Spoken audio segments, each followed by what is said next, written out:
തിരുവനന്തപുരത്തെ ഏറ്റവും പഴക്കമേറിയതും പുരാതനവുമായ ഒരു ദേവീക്ഷേത്രത്തിലാണ് ധർമ്മക്ഷേത്രയുടെ ഇന്നത്തെ പ്രദർശനം. നഗരഹൃദയത്തിൽ ശ്രീ പത്മനാഭസ്വാമി ക്ഷേത്രത്തിൻ്റെ നേരെ മുൻഭാഗത്ത് കിഴക്ക് ഭാഗത്തായി ഏതാണ്ട് 1.5 കിലോമീറ്റർ മാത്രം മാറിയാണ് ഈ ദേവീക്ഷേത്രം. ഇത് പ്രശസ്തമായ ആര്യശാല ദേവീക്ഷേത്രമാണ്. ഐതിഹ്യപരമ കൊണ്ടും ഒട്ടേറെ പുതുമകളുള്ള ഒരു ക്ഷേത്രം കൂടിയാണ് ഈ ദേവീക്ഷേത്രം. ഇത് പരശുരാമസ്വാമിയാണ് ഇവിടെ പ്രതിഷ്ഠ ചെയ്തതെന്ന് കരുതപ്പെടുന്നു. പരശുരാമസ്വാമി 108 ദുർഗാ ക്ഷേത്രങ്ങളിൽ പ്രതിഷ്ഠ നടത്തിയിട്ടുണ്ട്. അതിൽ ഒരു ക്ഷേത്രം ഈ ആര്യശാല ദേവീക്ഷേത്രം ആണ് എന്നാണ് പറയപ്പെടുന്നത്. ഒട്ടേറെ പുതുമകളുള്ള ആചാരങ്ങൾ കൊണ്ടും ഐതിഹ്യപരമകൾ കൊണ്ടും ഒട്ടേറെ പുതുമകൾ ഈ ക്ഷേത്രത്തിനുണ്ട്. അതായത് വർഷത്തിൽ 7 ആറാട്ട് ഉള്ള ഒരേ ഒരു ദേവീക്ഷേത്രം ഇതാണ് തിരുവനന്തപുരത്ത്. എൻ്റെ അറിവിൽ മറ്റ് ക്ഷേത്രങ്ങളിലൊന്നും ഇത്രയും കൂടുതൽ ആറാട്ടുള്ള ക്ഷേത്രങ്ങളില്ല.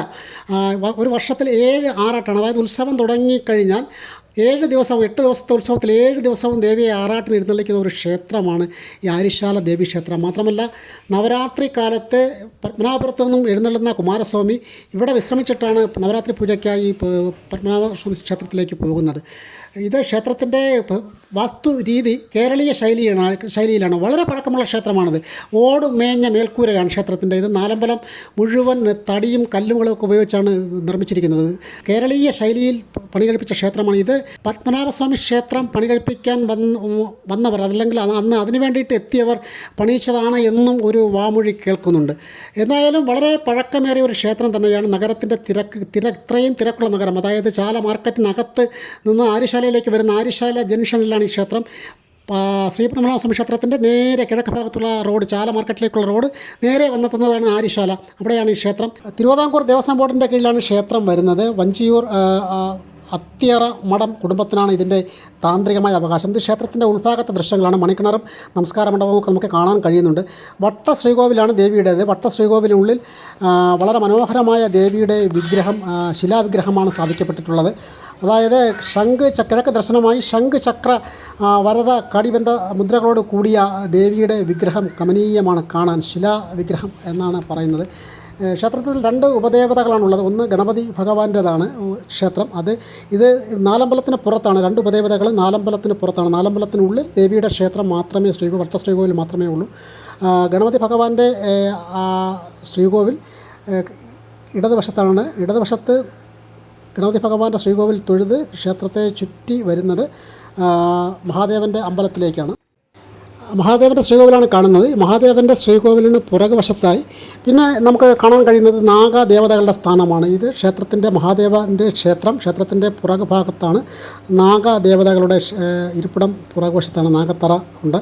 അവിടെ ധാരാളം നാഗബിംബങ്ങൾ കാണാൻ കഴിയും. ഇത്രയുമാണ് ക്ഷേത്രത്തിന് അകത്തുള്ള ദേവതാ പ്രതിഷ്ഠകൾ എന്ന് പറയുന്നത്, നാഗർ ഉൾപ്പെടെയുള്ള പ്രതിഷ്ഠകൾ എന്ന് പറയുന്നത്. പിന്നെ വിശാലമായൊരു കുളമുണ്ട്, ക്ഷേത്രക്കുളം. ഈ ക്ഷേത്രക്കുളത്തിലാണ് ദേവിയുടെ ആറാട്ട് നടക്കുന്നത്. നേരത്തെ പറഞ്ഞതുപോലെ വർഷത്തിൽ 7 ആറാട്ടുള്ള അപൂർവം ക്ഷേത്രങ്ങൾ. തിരുവനന്തപുരത്ത് മറ്റേതെങ്കിലും ക്ഷേത്രത്തിൽ 7 ആറാട്ടുള്ളതായിട്ട് എൻ്റെ അറിവിലില്ല. എന്തായാലും അത് വളരെ ഒരു പ്രത്യേകത തന്നെയാണ് ക്ഷേത്രത്തിൻ്റെ. കാരണം 7 ആറാട്ട് ഉത്സവ ദിവസങ്ങളിൽ 7 ദിവസവും ആറാട്ട് ഉള്ള ഒരു അപൂർവത കൂടി ഈ ക്ഷേത്രത്തിനുണ്ട്.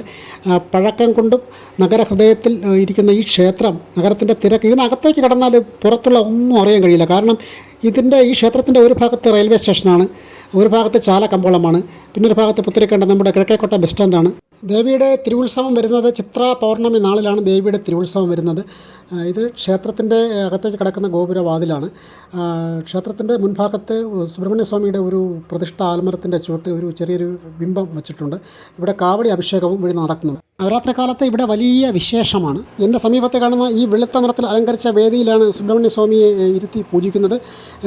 എല്ലാ ദിവസവും, അതായത് നവരാത്രി കാലത്ത് എഴുന്നള്ളുന്ന ദേവന്മാർ പത്മനാഭപുരത്ത് നിന്നും കുമാരസ്വാമിയൊക്കെ എഴുന്നള്ളി ഇവിടെ എത്തിക്കഴിഞ്ഞാൽ നവരാത്രി ഉത്സവം കഴിഞ്ഞ് തിരിച്ചു പോകുന്നത് വരെയും ഈ ക്ഷേത്രത്തിൽ വളരെ വിശേഷമാണ്.